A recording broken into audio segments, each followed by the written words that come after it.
At the Devil Are We, I'm Matt, and we're looking at some sea monsters. Or sea nothing, because that's always a possibility with these things. Let's have a look. June 2019, British Columbia, Canada. Businessman Jim LaRock is enjoying a day on the shore of Lake Skaha when suddenly, out of nowhere, I just heard a swoosh, swoosh, swoosh sound. He Swoosh, swoosh. scrambles for his phone. And I was like, oh my God, hopefully I can get this on video because no one's ever going to believe me about this. And as I was recording it, my daughter's like, what is it? What is it? What is it? Dave, what is it? Let's get a closer look. It's that series of small waves moving I'd be tempted to maybe tell your kids to get out of there, to be honest, if you don't know what it is. as if they're being caused by something serpentine undulating below the surface. Jim believes he's just captured more than waves. He says this is the elusive creature known as Ogopogo. In my head, I was like, that thing is massive and it's got to be something that big. It must be the Ogopogo they talked Ogopogo. about for years around here. Just an hour north in Lake Okanagan in July of 2018. I love these names. A similar video. You see that? Yes. A teenager spots what he thinks might just be the mysterious lake monster. What the heck? What is it? I have no clue. In this footage, you can clearly see more than waves. It looks like it could be the creature's dorsal side, and it's moving. I think this is some of the best lake monster footage I've ever seen. Field researcher Ken Gerhardt says First Nation tribes have described the beast as long and serpentine, larger than anything that should live in a freshwater lake. Now, if you saw that, fair enough, you go, my God, look at that. But the other videos could be anything. This is exactly what hundreds of eyewitnesses of the Ogopogo have described. And it's actually very similar to descriptions of the Loch Ness Monster and other That proved to be fake, that picture. lake monsters around So maybe don't show that picture. the world. Ogopogo is said to have a horse-like head, could be dark green, brown, like a serpentine, snake-like body, a split tail, a real, like, almost a snake monster. The locals and some natives historically thought Ogopogo was like a spirit of the water and it required sacrifice. So they would drop chickens and small animals into the water before they crossed the lake so that they wouldn't be eaten themselves. Poor sodding chickens. Imagine that. Not only running around on land, all your eggs get taken for food, then one day, bash, straight in the sea to be eaten by a snake monster. Ugh. Some have also speculated that the Ogopogo might be a surviving member of a primitive species of whale from the late Eocene period, which existed approximately 35 million years ago. But here's the question. Are these videos actual proof of Ogopogo's existence? No. Let's take a closer look. And I know I do that a lot, and it probably annoys some people, you know, like Mr. Judgmental. But yeah, the videos are interesting, but to be fair, from what I saw in those videos, you can't make out it's one thing or another. The first thing that human eye sees when they see this is potentially a creature moving through the water. Marine biologist Dr. Shay Conger is well versed in hydrology, the study of waves. To determine whether this could be some kind of whale or fish, she looks for a trailing wake, the kind a tail would make. I don't see any form of back and forth propelling motion towards the end of the series of humps. What about a sea serpent of some kind? The humps of those waves are the clue. If this were an animal propelling itself through the water, we would see these bumps move up and down in sequence. Instead, what you see are the peaks of the waves all hitting at the same time. So this is what Dr. Conger's talking about. Take a look at these waves. Here, here, here, here, here. They're We're going to attack the Jerrys on the beach from here, here, and here. all peaking at about the same time. Conger says that's proof this is no animal. It's what happens seasonally when lake layers of different temperatures and depths pass over each other. In fact, it has a name, the Ogopogo effect. This is a very basic propagating wave making its way through the water rather than a biological animal. But she's got a different take on the other footage. What's compelling about this video is it clearly shows a large object in the middle of Lake Okanagan. That's right. Conger believes there's actually something in the water. Again, the waves are the proof. At times, you can see what appear to be different structures or humps that appear throughout the image as it moves. Could just be a whale, could be a seal, could be an eel. What would make this video even more compelling is if the object that I was seeing was swimming against the current that we see in the video.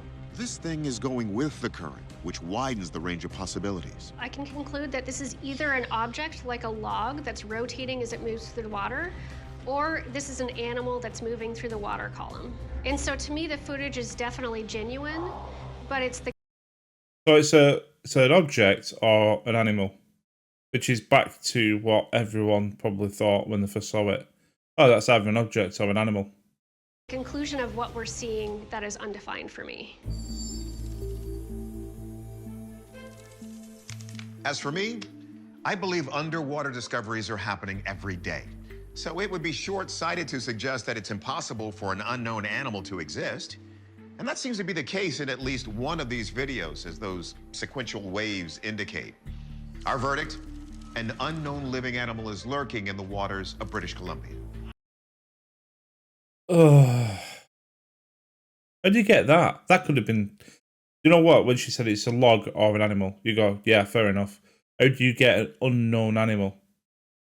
The video you're about to see...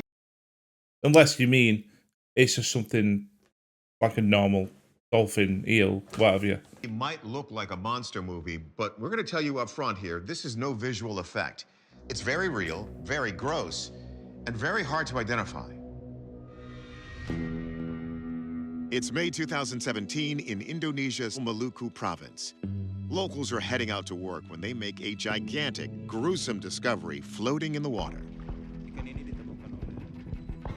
Cell phone video shows them examining the rotting corpse of a 50-foot dead sea creature that has somehow washed ashore.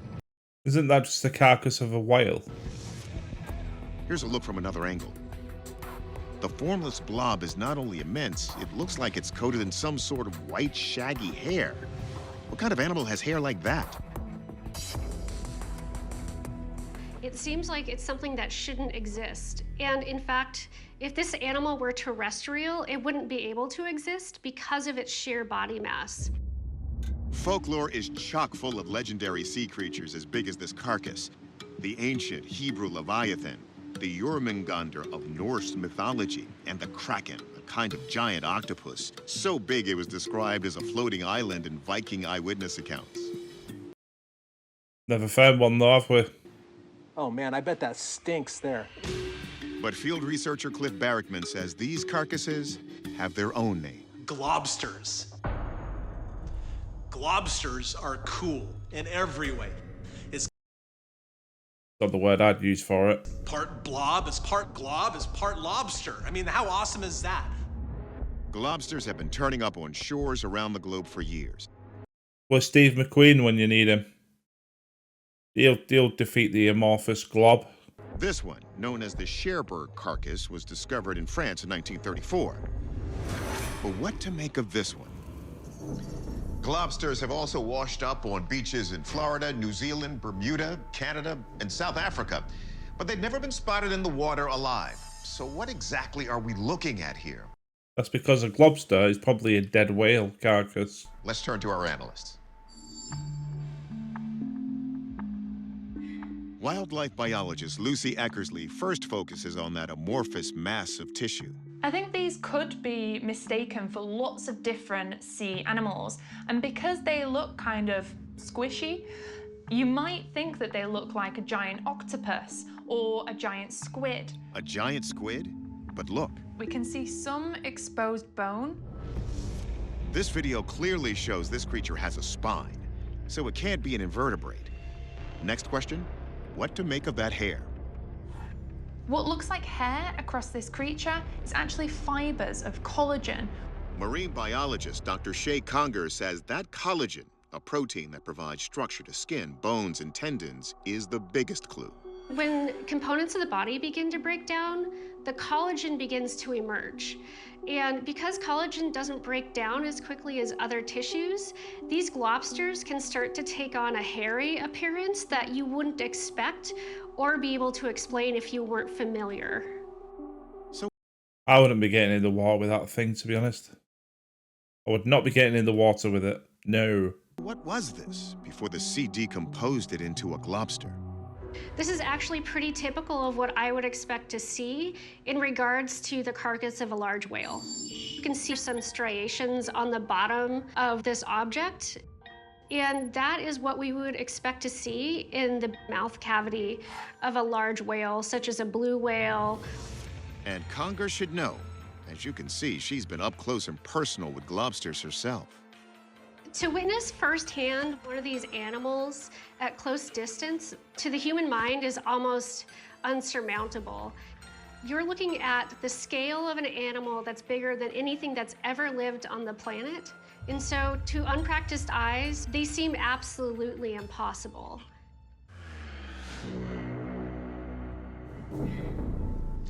Ultimately, this story is about the power of the sea. In this case, its power to transform the bodies of dead animals into something unrecognizable. And once that hair was explained to us, it became clear. Our verdict: the globster is not the kraken or a sea monster. It's a dead whale. That's because the kraken does not exist. The Inuit culture of Alaska is rich with ancient tales of magical and fearsome water creatures. Were those accounts just myths or an early form of field research? Before you answer, watch this. October 2016, Craig McKay of Alaska's Bureau of Land Management is overlooking the Chena River in Fairbanks when he notices something extremely peculiar in the water.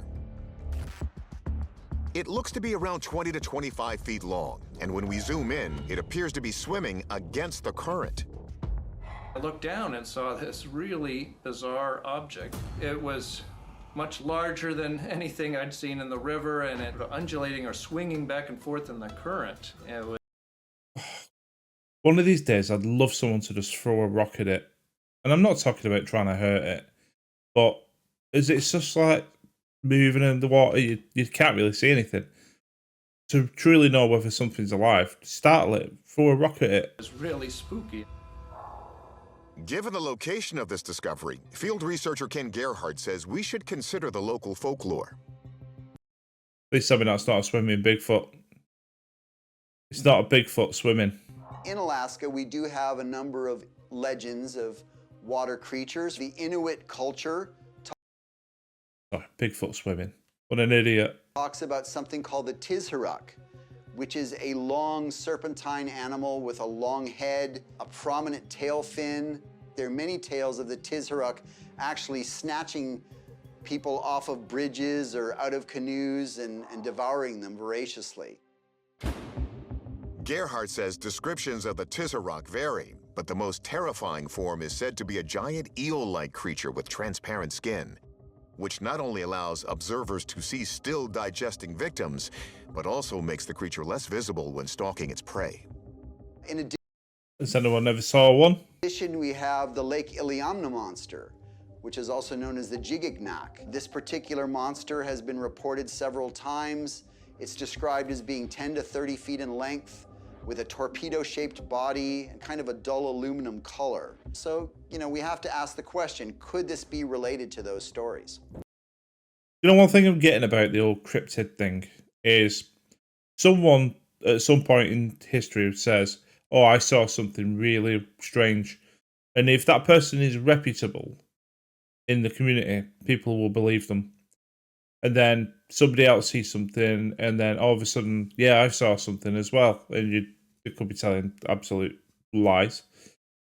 And I think that's how legends are born. I mean, Loch Ness Monster's been going for years and years.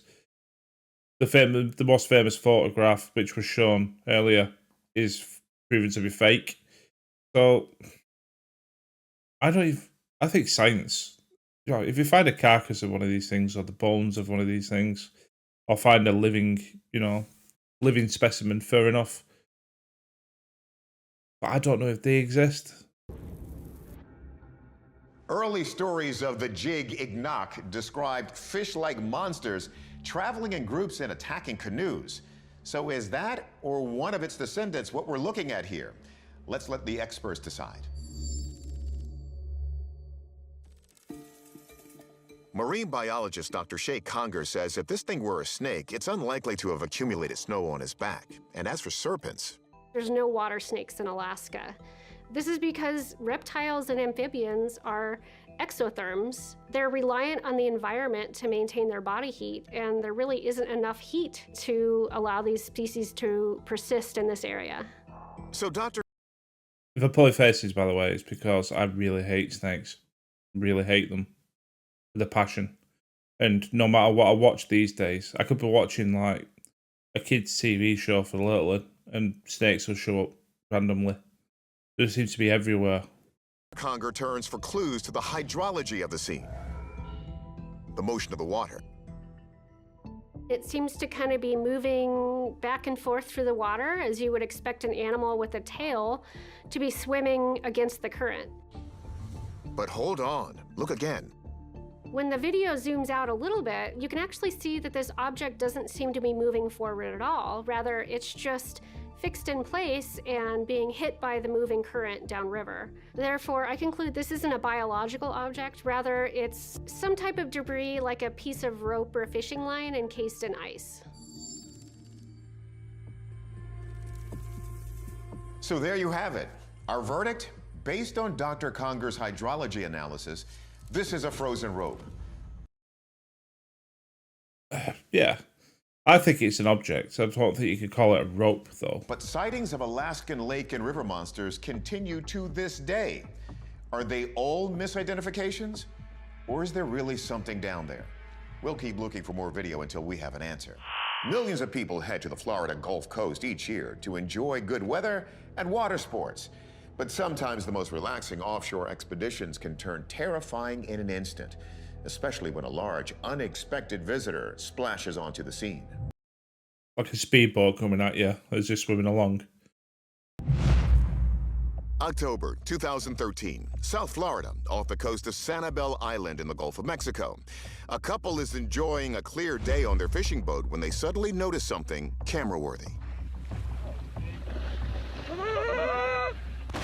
What the is that? Go, I don't know what that is, Dave. Just hold on. Let's see that again. Get the out of here. The woman heard in the video describes the creature as a giant snake-like monster, longer than 20 feet and as thick as a large utility pole. Is that not two separate objects, though? There's one further over there and there's one there. Objects, like creatures, obviously it's alive. Field researcher Ken Gerhardt says reported sea monster encounters in this area date back centuries. The most famous happened in 1962.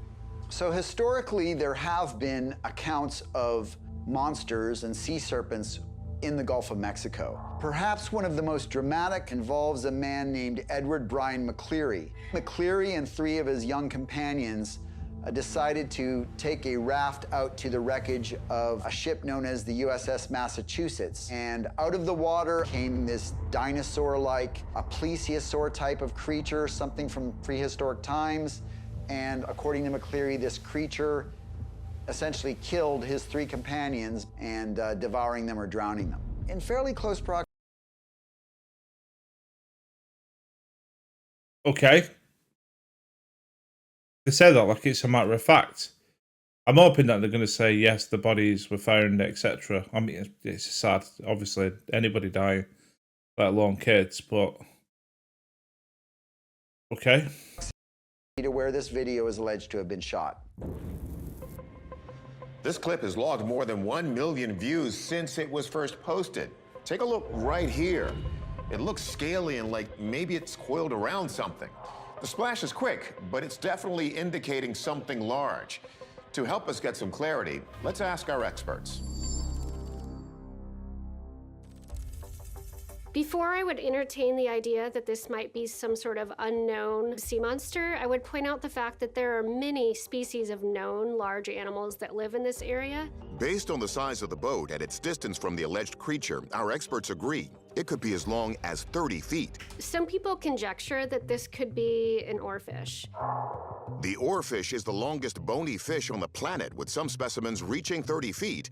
But Dr. Conger says there's a problem. Oarfish are usually found at depths around 600 feet. Most of the time when we do see them at the surface, it's because they've already been deceased and they are either floating or washed up on shore. Conger also rules out many of the other marine mammals. Yeah, it looked quite big, to be fair. Mammals known to roam the shores of the Gulf. This is a really And apologies, people might just go, "Why is he pausing for?"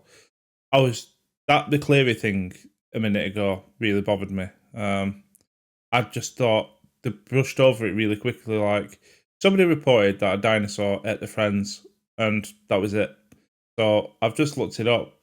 On March 24th, 1962, 5 teenage boys from Fort Wilton Beach, Florida, including Brian McCleary, 16, went skin diving from a small Air Force surplus raft near the wreck of the USS Massachusetts in the Gulf of Mexico. Only Brian returned. His 4 friends never made it back. One body was eventually found and ruled drowned with no signs of creature attack. Brian claimed after getting separated from his friends while trying to swim ashore, a sea monster emerged from a fog and picked off the others one by one. He even published an article in Fate magazine in '65 titled "My Escape from a Sea Monster," including a drawing of the creature. Critics noted that his drawing bore a striking resemblance to Cecil, the sea serpent, a cartoon character that aired in '62, possibly influencing his hallucination or memory. Hallucination is probably a good shape, to be fair. large, tubular-looking animal that's pretty dark in color. But that makes perfect sense then. So that's what annoys me sometimes. They put it up there like, oh, apparently 3 of his friends got eaten alive, and they found, obviously, half-eaten carcasses. They didn't.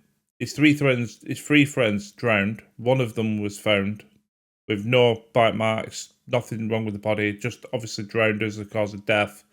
And he possibly suffered from, is it hypoxia or something, where you can hallucinate? So, And shame on you. anything like a whale or a seal wouldn't be as undulating and as distinct as we see in this video.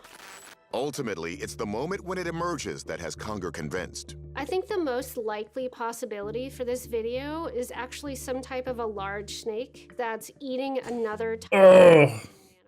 When we see a large constrictor species in the water consuming a prey, it will often wrap itself around that prey and spin through the water, and this video seems to be a bit indicative of that. Conger says this isn't just a big snake, but possibly one of the biggest, a green anaconda. They get as large as 30 feet, with a 12-inch diameter, and weigh more than 550 pounds. Imagine that the next time you swim in Florida. This is torture. So, there you have it. This is most likely a large snake preying on a smaller sea animal, most likely a fish. Though anacondas can eat animals as big as jaguars. The legend of the Loch Ness. Not sure even snakes would like to eat jaguars nowadays with their multicolored ad campaigns. Monster has been told and retold for centuries. But that's far from the only body of water in the region that may be shrouded in mystery. Loch Foyle, a large tidal estuary in County Donegal, Ireland, is only 370 miles away. But on the surface, it may have something else in common with Loch Ness. April 2013, Conal Malarkey, a student in Northern Ireland, is in the middle of filming a school project on Loch Foyle when he spots something unusual in the water nearby. The shaky 59-second video shows a dark object of significant size moving rapidly along the surface of Loch Foyle before submerging beneath the water. The creature and its movement were smooth and silent. All I could hear was the bubbling of the water as it reached its surface. Let's take a closer look at this thing. At one point in the clip, as it appears to swim by a boat, the wake this mysterious creature creates looks as long as the boat in the background, which is about 25 feet. I'm not going after whatever that was. Get after it. It had no scent. All I could smell was the fear from the cameraman behind me. I never believed in such strange phenomena, but upon Is he wearing a full suit at sea? encountering that strange creature that day, it completely changed my opinion of it forever. Field researcher Cliff Barrickman says recent research at Loch Ness may tell us what we're seeing here at Loch Foyle. Scientists have recently tested the water of Loch Ness in hopes of finding some sort of reptile DNA. Well, they didn't get any, but what they did get is an extraordinary amount of eel DNA. So if the Loch Ness Monster is an eel, maybe that's what Loch Ness Monster doesn't exist. we're seeing here. I think it was a hoax that got perpetrated, and over years people have spotted strange things in the water that could be really prosaic, and the legend continues. When it comes to alleged lake monsters and sea serpents, field researcher Ken Gerhardt says there is one thing almost all of them have in common. Virtually all of the locations where these things are reported to live lie within the same lines of latitude in the northern hemisphere, from 40 to 60 degrees north, with an especially dense... Is that it? Is that all? Jesus Christ, there's about 8 million square miles there. concentration along the 50-degree latitude line. And so that actually builds a pretty strong case that we could be dealing with something unknown to science that prefers this particular region of the planet. The fact that Loch Foyle also connects directly to the North Atlantic Ocean only adds to the many possibilities of what we could be seeing in this video. So another thing worth considering is that what we could be looking at here is a cetacean or whale that has perhaps swum into this particular loch on this one occasion. Yeah. There are certain species of whales, for example, beluga whales, pilot whales, and even on occasion, killer whales, that will travel from the ocean up into freshwater lakes searching for food. Could that be the so-called Loch Foyle monster's real identity? Let's check with our experts. First off, marine biologist Dr. Shay Conger addresses the notion that the Loch Foyle video Keep introducing her. She's been on this about 8 times. could be an eel sighting. This object is clearly not an eel. Eels are really dark animals that undulate through the water when they are at the surface. And this object Yeah, plus it's pretty wide. So that eel would have to be massive. is a really large, roundish lump with a lot of it exposed above the surface. And that, to me, really strongly... Looks like something being pulled, if I'm honest. I don't know, it just looks like the way that it's sort of up a little bit. Like something's pulled through the water. indicates that this is not an eel. While Dr. Conger acknowledges that Loch Foyle's direct access to the ocean provides a multitude of possibilities for what this alleged sea creature could be, she also Can't believe he's wearing a full suit at sea. doubts this is a wayward whale. This isn't a whale. When we see whales above the water, we typically would see a blowhole and the whale respiring, so we would see a sort of mist coming from the object. This particular object or alleged creature doesn't seem to be exhibiting any types of behaviors. Rather, it's just statically moving through the water. For Conger, a more detailed analysis of hydrography raises serious doubts. The way that this object moves through the water tells me that it's being pulled rather than being propelled on its own. That's because it's cutting a straight line through the water column without any undulation, any disturbances in the water. Conger thinks the object may be getting pulled by a boat that's out of frame the entire time. With that red I'm a goddamn genius. flag waving, And to be fair, it just did look like something being pulled. Maybe that's why Mr. I'm going to wear a full suit in the boat is there wearing a suit because he's directing the scene. we take the footage to our video forensic expert, Michael Primo. I do have some concerns with what we're seeing and the way that it travels in the water. From the frame-by-frame analysis, I don't see anything from this object that looks like it's moving or flopping around or, let's say, alive. Primo then uncovers other details that sound more alarm bells. Like a guy wearing a suit in the boat. This was allegedly captured in the area of Loch Foyle. And through examination of the ridgeline in the background, we were able to make determinations. It was actually recorded 130 miles away near a village called Hoath in the Dunleary Harbor. Okay, we can say it's not an eel, not a whale, it's not even moving like an animal. There's speculation of a tow line, and though we can't prove it, it seems clear there's been some deception about where the footage was shot. Our verdict? This is a prime example of cake tarb. That's Irish for an American term we can't say on TV, but it rhymes with bullshit. Bull spit. Yeah, I think most of these are very prosaic explanations. I say all of them, to be honest. I think if you see something in the water from a bit of a distance and it's just like, I don't know, you can't tell what it is. It's like, all right, it could be anything. I wouldn't even bother putting it on the internet, to be honest. But people love that stuff. People love the attention that it brings. Me personally, I'm not convinced on the whole cryptid thing. So let me know what you think. Are you convinced of the cryptids? Whether they exist, basically. Anyway, you have a good one. You take care, and I'll see you on the next one. Cheers.